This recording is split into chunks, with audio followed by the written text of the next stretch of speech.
ध्यान में रहने का सबसे आसान तरीका। अगर आप सही तरीके से ध्यान करना चाहते हैं, यानी कि 24 घंटे ध्यान में रहना चाहते हैं, तो उसके लिए आपको ध्यान का मतलब पता होना चाहिए कि आखिर ध्यान है क्या।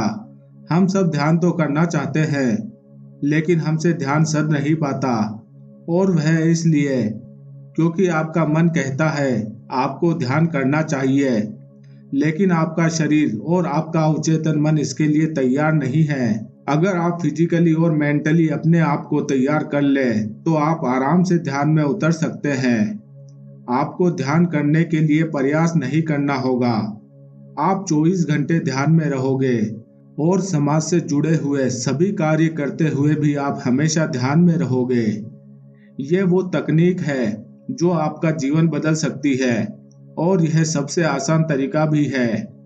यह वो शक्ति है जो आपके पास है।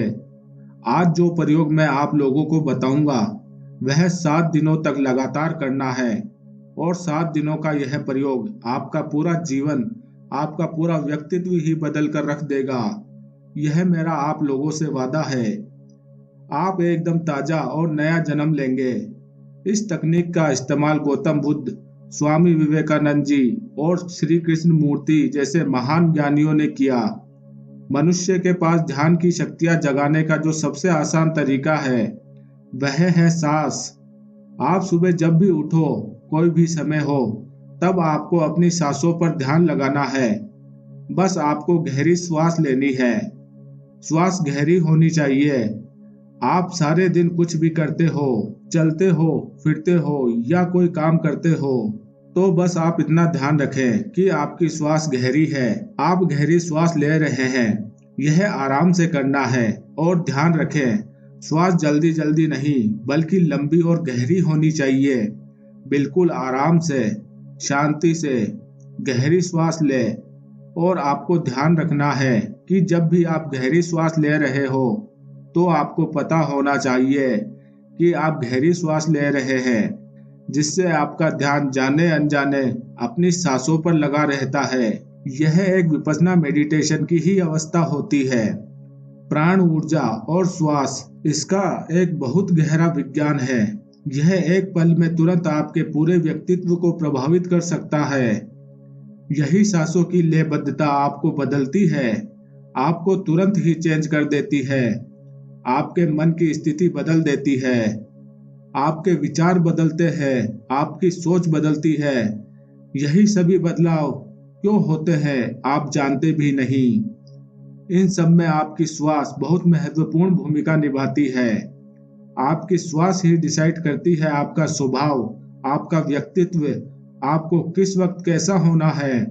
इसे आप इस तरह से जान सकते हैं। जब आपको बहुत गुस्सा आता है, किसी से लड़ाई झगड़ा हो जाता है, तो क्या आपने ध्यान दिया कि उस समय आपकी श्वासों की गति क्या होती है, वह किस प्रकार चल रही होती है। शायद आपने कभी ध्यान नहीं दिया होगा। जब आपको गुस्सा आता है, तब आपके श्वास की गति एक विशेष प्रकार से तेज हो जाती है। अब आपको ऐसे समझना है कि आपको गुस्सा आया, तब आपके श्वास की गति तेज हुई, या आपके श्वास की गति पहले से ही तेज थी। फिर आपको गुस्सा आया, आप आश्चर्यचकित हो जाओगे। सबसे पहले आपके भीतर बदलाव होते हैं, फिर घटना बाहरी तल पर घटती है। यानी पहले आपकी सांस बदलती है, और फिर आपको गुस्सा आता है। जब आप कामुक अवस्था में होते हैं, काम वासना से ग्रसित होते हैं, तब आप ध्यान देना, आपकी सांस किस गति से चलती है। उस समय भी आपकी सांस तेज होती है, सांस छोटी और जल्दी जल्दी होती है, आपका शरीर कांपने लगता है। दोनों ही अवस्था में एक कॉमन बात होती है। जब आपको गुस्सा आता है, तब आपका शरीर कांपने लगता है। ऊर्जा के संचार की वजह से शरीर गर्म हो जाता है, और काम वासना के समय भी ऐसा होता है। सांसों की तेज गति की वजह से आपका यह मैकेनिज्म, आपका यह शरीर, आपकी हर एक कोशिका एक्टिव हो जाती है, और इस एक्टिव मोड की वजह से आपका शरीर ऊर्जा और गर्मी पैदा करने लगता है। और अगर आप चाहो तो इन दोनों ही अवस्था में आप अपनी इस ऊर्जा को रूपांतरित कर सकते हो। केवल अपनी श्वासों पर ध्यान लगाकर आपको कुछ नहीं करना है, केवल अपनी श्वासों को कंट्रोल करना है। श्वास लंबी, गहरी और आराम से लेनी है। जितनी ज्यादा ऑक्सीजन यानी कि प्राणवायु आप अपने भीतर ले जाओगे, उतनी ही ज्यादा कार्बन डाइऑक्साइड आपके शरीर से बाहर निकलेगी। यह ऑक्सीजन आपके ब्लड में, आपके दिमाग में, आपकी हर एक कोशिका और रोम रोम में पहुंचती है और आपके अंदरूनी सिस्टम में बदलाव करती है और आपके विचार बदलते हैं। आपकी सोच, आपकी बुद्धि बदलती है। बस आपको यह छोटा सा प्रयोग करना है। सांस को लंबा और गहराई तक लें और आराम से लें। देखो, आपकी श्वास नाभि तक जा रही है। आप जब तक इसे करना चाहे कर सकते हैं। इसके लिए कोई विशेष टाइम नहीं है। आपको जब जब ध्यान आए तब तब इस प्रयोग को करें। काम करते हुए, किसी भी समय, कभी भी। जितनी ज्यादा प्राणवायु आपके अंदर जाती है, उतनी ही ज्यादा आपकी शारीरिक शुद्धि होती है। और किसी भी प्रकार के ध्यान में उतरने के लिए आपकी शारीरिक शुद्धि आवश्यक है। और यह प्राणवायु और यह ऑक्सीजन जब आप ज्यादा मात्रा में अपने अंदर लेते हैं, तो ना यह आपके शरीर शुद्धि के लिए आवश्यक होती है, बल्कि आपके मन की शुद्धि के लिए भी आवश्यक है। लंबी श्वास आपके विचारों में परिवर्तन करती है। आपके भीतर जितने भी अशुद्ध विचार होते हैं, धीरे धीरे मिटने लगते हैं, खत्म होने लगते हैं। आपके अंदर एक सकारात्मक ऊर्जा का विस्तार होने लगता है, जिससे आपके विचार, बुद्धि शुद्ध होने लगते हैं। आपका मन शुद्ध होने लगता है। और जब आपका मन शुद्ध हो जाता है, शरीर शुद्ध हो जाता है, तो ध्यान में उतरने के लिए क्षण भर भी प्रयास नहीं करना पड़ता। तब ध्यान करना नहीं पड़ता, ध्यान स्वयं ही घट जाता है। ध्यान करने जैसी चीज नहीं है, यह तो स्वतः ही घटने वाली घटना है। इसलिए आपको चलते फिरते एक सामान्य जीवन जीते हुए अपनी प्राणवायु पर ध्यान देना है। ध्यान देने से मतलब है आपकी जो यह श्वास है, लंबी होनी चाहिए और आराम से होनी चाहिए। यह प्रयोग आपको 7 दिनों तक करना है। इसे आप कहीं भी, कभी भी कर सकते हैं। जब भी आपको ध्यान आए तब तब आपको यह करना है।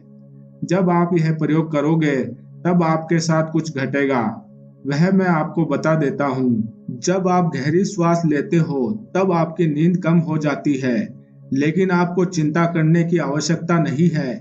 नींद कम जरूर हो जाती है, लेकिन नींद की गुणवत्ता बढ़ जाती है। आपकी नींद गहरी हो जाती है, तो आप जितनी गहरी श्वास लेंगे, आपकी नींद भी उतनी ही गहरी होगी। आपकी गहरी श्वास आपकी गहरी नींद का कारण बनती है। और जब आपकी नींद की गहराई बढ़ती है, तो नींद की गुणवत्ता बढ़ जाती है। मतलब अगर आप पहले 8 घंटे सोते थे, तो आपके 8 घंटे की नींद 4 घंटे में ही पूरी हो जाएगी और आपकी नींद की क्वालिटी भी बढ़ जाएगी। आमतौर पर आप 8 घंटे सोकर भी इतना फ्रेश महसूस नहीं कर पाते, लेकिन जब आपकी नींद गहरी होती है तो आप 2 या 3 घंटे सोते हो, तो गहरी नींद की वजह से जब आप उठते हो तो कई गुना ताजा और फ्रेश उठते हो, क्योंकि आपकी नींद की गुणवत्ता बढ़ चुकी है।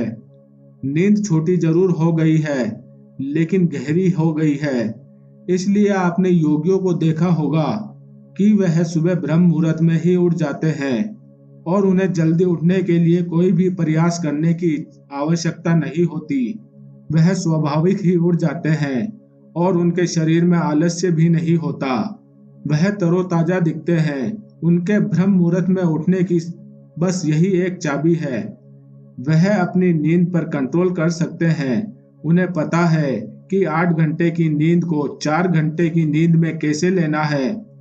तो अगर आप भी ब्रह्म मुहूर्त में उठना चाहते हैं तो यह प्रयोग जरूर करना चाहिए। तो यह तो हुआ। अगर आप गहरे ध्यान में जाना चाहते हैं तो 7 दिन आपको यह प्रयोग करना होगा। अगर आप इस पहले प्रयोग को 7 दिनों तक कर पाए तो उसके बाद आपको दूसरी चीज का ध्यान रखना होगा। वह मैं आपको बताऊंगा इसके अगले वीडियो में, क्योंकि अगर मैंने अभी उस बारे में बताया तो वीडियो काफी लंबा हो जाएगा और फिर कुछ मित्र कहेंगे कि वीडियो इतना लंबा क्यों बनाते हो। इसलिए फिलहाल तो आप यह प्रयोग फॉलो करें जो मैंने इस वीडियो में बताया है। इस वीडियो को 2-3 बार अच्छी तरह से देखना और समझना। अगर आपको यह सूत्र समझ में आ गया तो 50% लाइफ आपकी चेंज हो जाएगी। यह मैं गारंटी के साथ कहता हूँ। तो बस आज के लिए इतना ही, और जल्द मिलते हैं इस वीडियो के नेक्स्ट पार्ट के साथ। तब तक के लिए धन्यवाद। ओम नमः शिवाय।